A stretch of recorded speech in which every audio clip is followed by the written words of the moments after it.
Very good morning, our viewers. It is my great pleasure to ask questions in this Leading on Purpose show, which is hosted by Grace Lerato. But today we have switched roles, and I am going to be interviewing her. I'm the Vice Chancellor at the USIU, and it gives me great pleasure to introduce Grace and ask her to tell us about herself. It is such an honor to be sitting here with the VC, and I'm excited to be here to be the one answering the questions, because I'm the curious one who asks people questions. So I'm so excited for this new episode, and I hope you guys will enjoy it as well. All right, Grace. First question. If you were to go back to a 10-year-old Grace, what would you tell her about your journey and what you had planned to do and where you are now at this university? God. I think I would tell her to first slow down. That's the first thing I would tell her. And I would tell her that she's going to change from being just an academic to someone who is driven by the arts as well as other aspects of life, the culinary space as well. I would tell her that just because she's interested in a lot of things doesn't undermine her academic capacity, because she has always felt so threatened by the mere fact that she had so many curiosities in place. I would also tell her that she's going to fall in love with ballet, and tell her that it doesn't mean that just because she has a split focus does not mean that she's going to perform poorly in her academics. That's the first thing I could tell. Following up on that, what role has the university played in creating this new Grace? More than anything, the availability of facilities to support me holistically. I think that is the number one thing that I have seen in this institution, because I remember a 10-year-old me having all these dreams but not having an avenue to express them, you know?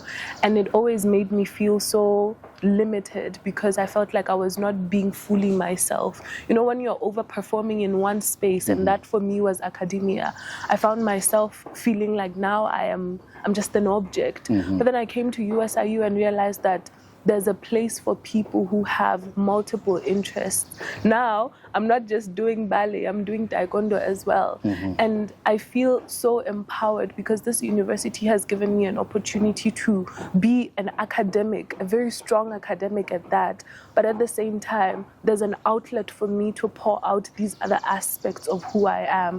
And that for me is the very definition of empowerment, that you're not just telling me that I can do anything, but you provide avenues for me to actually express all of who I am without making me feel like I'm going to lose something. Yeah. Yes. So you're finding more holistic ways of being you. Yes. Now, I'm sure you've observed many leadership styles, many leaders, many people who you admire. What are some of the qualities you've seen in leaders that you would want to encourage other students, other young people like you to start cultivating in themselves as they move into the spaces that they hope to move into? You know, for me, I feel like being informed is the priority. I think that I've observed two sides of the coin, where I learned from people by understanding what it is that I should do and what I shouldn't do at the same time. And on the aspect of what I should do, I've learned from people who I look up to that it is important to walk into spaces when you are informed, because people who make the most outrageous decisions, I would say, for lack of a better word, are people who are not really informed about the implications of what they are doing. So number one is that one person should be informed. And on the aspect of what I shouldn't do, I think that I should understand that, and also encourage other people that it is important to realize that you will not be the only mind that conceives the ideas that move our world forward. So there's a need for collaboration, and there's a need for us to treat the visions that would move our world forward with urgency and respect, because the moment that we start measuring our impact from the perspective of our ambitions alone, we limit ourselves as people, especially as young leaders, because we're not trying to just move a world forward where there's so many ambitious people but they're ill-informed. We're not trying to move people forward and then leave others behind at the same time. So I guess it's just two sides of a coin that I aspire to be part of many people who lead the world, but I want to be informed when I do it, and I want to understand that I will not be the only mind that is making up all these ideas, and that is perfectly okay. All right, so knowledge and collaboration. Absolutely. So that you can serve well. If you were to look across Africa for one leader that really you admire, who is that leader and why? She doesn't reside in Africa, but she's African. Okay. Chimamanda. I look up to Chimamanda Adichie with all of my heart because she is the representation of a female leader that I've always wanted. I've always wanted to have someone who speaks on injustice but also speaks on what can be done. I've always wanted to see women who are not afraid of calling out wrong for what it is, but are not just complaining about it. They want to be part of the solutions. Her novels shaped my perspective about Africanism and what it's supposed to look like, that it is not a one-dimensional thing to be African. So more than anything, I look up to her because she's given me language to describe some of the injustices that I personally have gone through, but she has given me the need or the urgency to want to be part of the solution and not just complain about it. Yeah. And Chimamanda's work as a writer has also had a lot of influence on many people. Do you write? Do you create? What do you do in that field of creativity yourself? Fun fact is that I write. I think, when was it? I think 2020. I entered a competition for the UN and I was writing about what vision I have for the world that would be meaningful for the year 2030, because that's when we want to call our leaders to hold them accountable with regards to the SDGs. So I just entered the competition thinking that, okay, I have so many opinions, let me just write about them. And the funny thing is that I actually won. And when I won, I won, it made me see that my ideas actually make sense. So creativity, that's when I started understanding that creativity can be merged with academic capacity. Because now my many opinions, which I used to take as so mediocre and bland, were expressed creatively to speak about what I want to see in the world. So yes, Chimamanda has inspired most of those writings as well. So yeah, I would accredit most of my ideas to her as well. So yeah. Very good. Now let's go back to the show. You've been involved with it from the beginning. Yes. What was the spark that brought about this show? What did you want to achieve? And looking back, have you achieved it? I think I've achieved that which I wanted to achieve and more, because my desire when I started this show, first it was an ode to my father, because my father instilled a love for academics in me from a very young age. And so I wanted to pay him respect for all of that, but also my mother at the same time, because my mother is a very courageous woman. There's nothing that she's afraid of. So first of all, I wanted to just showcase to the world what my parents instilled in me. The second thing I wanted was to bring examples of leaders within my own generation and the generations preceding mine, to show people that there are actual examples of leadership within our society existing, who can actually relate to the problems that we face on a daily basis, especially as a Gen Z myself.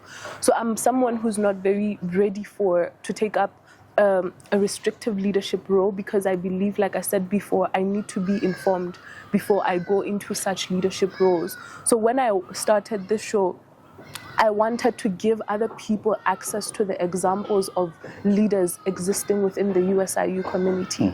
And I feel that I have done that very well, because not only have I learned from these people, I realized that it is more important to be an example rather than an advocate, because these people are not just talking about the problems that they see in the world. No, they're talking about how they are the example to driving change. And that, for me, is the greatest gift that the show has given me. If you went into our library, there are many, many murals of prominent people. But one that stands out is, for one, Professor Wangari Maathai, a Kenyan professor who was very keen on greening the environment. I know this program is about the SDGs, and that's one of the issues. And in her book, I think it's Unbowed, she says the problem with Africa is leadership. Now, what do you think Wangari Maathai meant by that, from your observations, from talking to many people? I think that it was very right for her to say that the problem with Africa is leadership, because whenever there's a problem, we don't treat the symptoms first. We want to get to the root of the problem.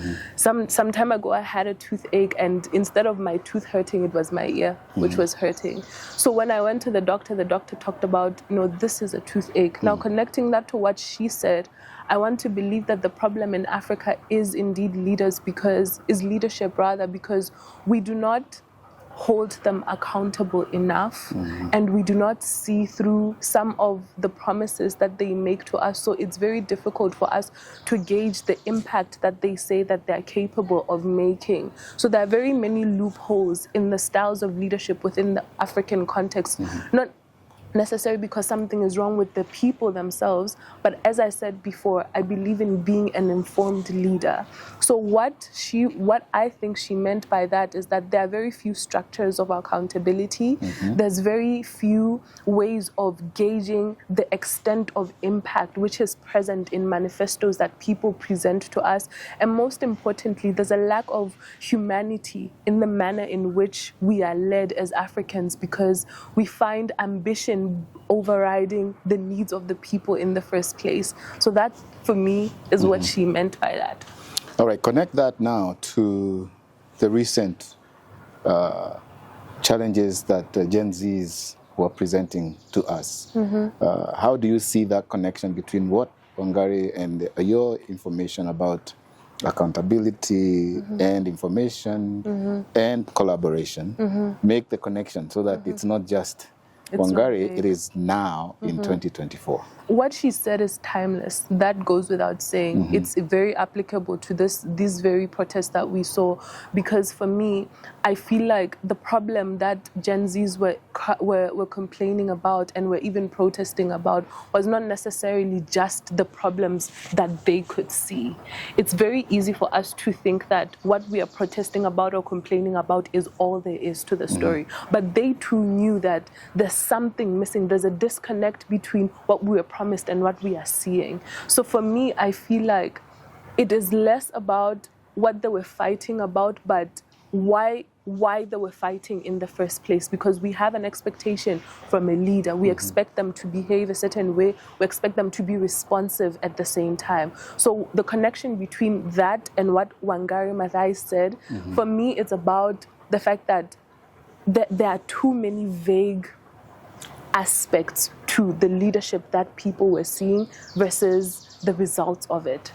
Yes. All right. Now, let's take me to your home country, where you're growing up, and what inspired you first to get into this kind of work, but also who were your early childhood influences, other than your mother and father?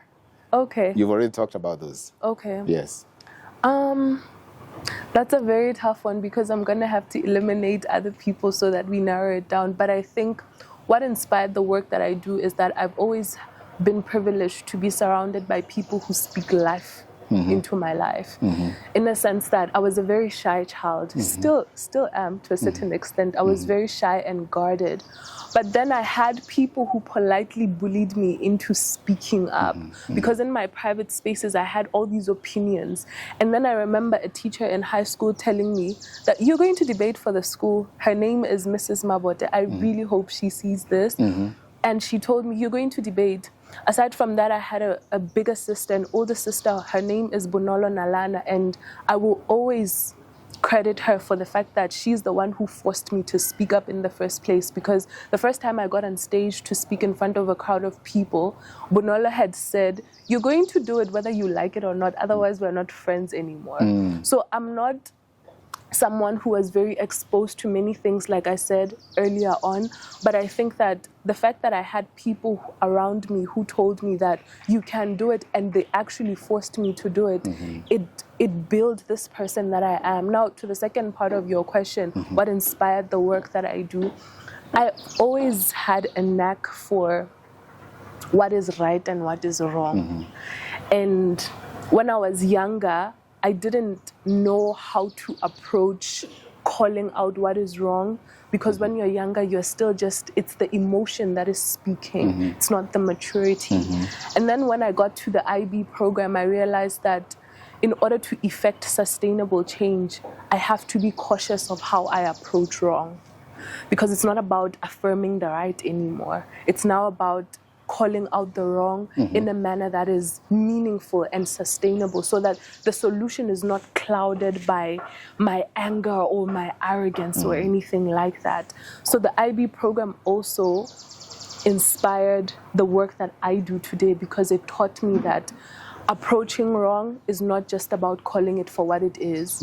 It's about ensuring that your solution is not only sustainable, it will actually have longevity in it. They make influence across many sectors. Yes. Let me take you to something that is always very dear to me, and that is, how do you allow others to speak into you? I'm asking this because, for the most part, we as a community tend to see leadership in people who are extroverted. From what you're saying, it seems like you had a little bit of introvert characteristics. How do you speak to others who may not always be the ones who are the light of a crowd, the ones who speak to anyone, and yet you want to make some leadership? What would you say to them? You know, this program is just evidence of the fact that I'm still very shy. People don't believe this, but I'm very, very, very, very shy, because, oh my gosh, I'm going to cry. I grew up believing that it is actually the extrovert who will make impact in the world. And it stopped me from going for certain things because I felt like I didn't belong there. So to the person who wants to make an impact but they still feel shy, my advice would be create a personal avenue of leadership for yourself. This program itself never used to exist. But I realized that for the program that I'm studying, international relations, in one way or another, I have to lead. So how can I ensure that my message gets across without me having to subject myself to crowds of people, and then I'm all anxious and I'm scared and all of that? I decided that this was going to be the way. There will be 2 cameras or one, and one person, and that is how we will speak. Because at some point, courage has to override the fear that you have. My problem as someone who's very shy, I won't call myself an introvert, but as someone who's very shy, my problem is not really speaking. My problem is, how will people perceive me? So how that affected my capacity to lead is that it limited what I was exposed to. So seeing that, it was more important for me to say that, let me create an avenue that I will have control over, so that when it gets to the world, at least I've experienced all the fear by myself without the crowds looking at me. All right. I know you and I have talked a little bit, and you have great ambitions. So let me ask you an unfair question. All right? Assume you're in my position, you're the Vice Chancellor of this university. What are the 3 things you would want to do to make this a better institution? Okay. I would, number one, advocate for an environment or raise awareness for an environment in which wellness is not antagonistic to ambition, that you hone all of these capabilities in these children, these students, myself included, but at the same time you advocate for them reaching out to the counseling office because therapy is necessary in this school. I cannot stress this enough. Therapy is very necessary for many of the learners because you see people who are at the top of their class but they're battling with depression. That's the first thing that I would advise you to do. The second thing is to create environments where the relevant skills for different fields of study are actually honed.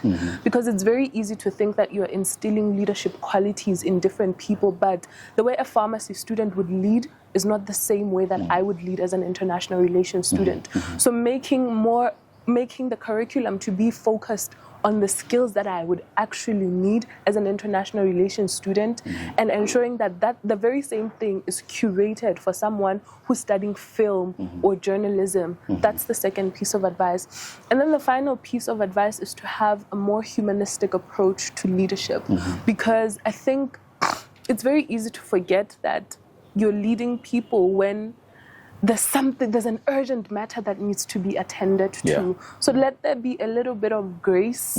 My name is Grace. Your name, yes. Let there be a little bit of grace with the people that you lead because there should be humanness. I think that's the simplest way of saying it. I hope that helps. This is good. All right, so let me face this camera since I've been given my charge by Grace Lerato. Number one, to our students and colleagues, therapy is a game changer. We are all dealing with many, many challenges in life. I know sometimes we have stigma around people with mental issues, but we all go through stresses in life. We all are challenged. Sometimes we don't think we are performing at the level others expect of us, and sometimes it can crush us. Please get help. And we have lots of wonderful people here on this campus itself and many others that we can send you to. Number two, we want to have a personalized educational experience, not one where it's one style for everyone. One size does not fit all. And this is now a challenge to my colleagues as well, to do that for all students so that we match them with the skills that they need in their different areas of study. And number three, do it with humanity. Humanize our relationships. Don't let goals overshadow the work you do with people. Grace, have I represented you well? Absolutely. All right. Now, as we wind up, I'm sure this is coming to a good start. Where do you see Grace in the next 10 years? You've graduated. Where are you headed? What are some of the aspirations you have for yourself? I have two main goals in life. All right. Number one, I want to be an example of everything that you just said, that wellness is not antagonistic to ambition. That is the number one goal, ambitions aside. And then in my academic space, I hope to do work that ensures that there's a bridge between ethics and the interests that we have in the international system, because I'm an international relations student, whether that be in research, whether that be in just leading an organization, an international organization, which would be a great honor. But in some way or form, I want to be part of the people who create policies that are considering the fact that there are people's lives at risk here. A good policy improves lives. A bad policy, it limits people. So in whatever form, hopefully I will do a master's in international law because I'm very passionate about justice.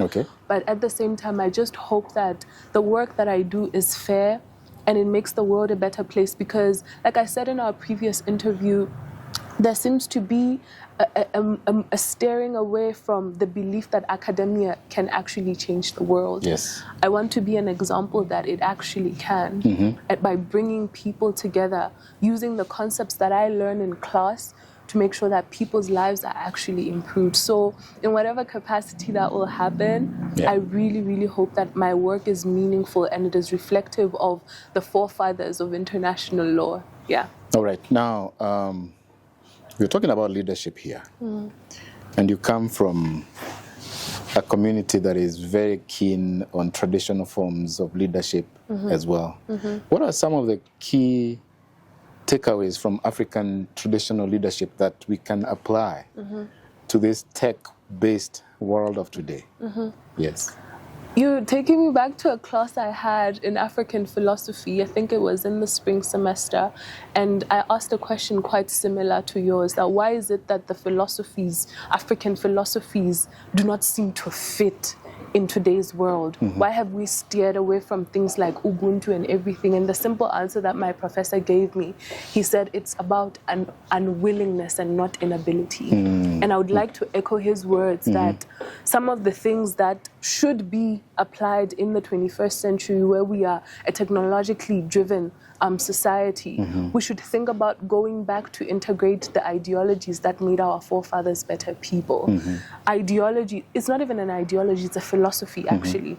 The philosophy of Ubuntu, considering the fact that your decisions and your contribution in the world could actually destroy or improve someone's life. Thinking about life from that perspective will actually even make us less on our phones and more with people. So that is the number one philosophy that it hurts me that it is not applied, but I hope that we can advocate for it more and make sure that it is actually applied in the African continent. Wonderful. Yeah. Thank you so much to everyone who supported me. You know, this was just a dream. It's almost a year ago, actually. November 2nd was the first episode that we aired, and it is so surreal that we got to this episode and everything changed, everything improved. I'm thankful for the people who didn't know me and they met me in the corridors and said, "You're doing such a great job." I'm not gonna cry. No. It's okay. I'm not gonna cry. It's all right. There were people who were there from day one, who watched every single episode, and they supported me. There were people who cheered me on when I was battling with insecurities, because the people I started this show with are not here for us to finish it together. Not because there were any problems within the show itself, but because it was such a big responsibility. And to them, I'm also saying thank you, because you pushed me to a certain level. Thank you for being there for me. I hope that this show has inspired you to take up leadership, but in your own way, because leadership is not just for the extroverted person.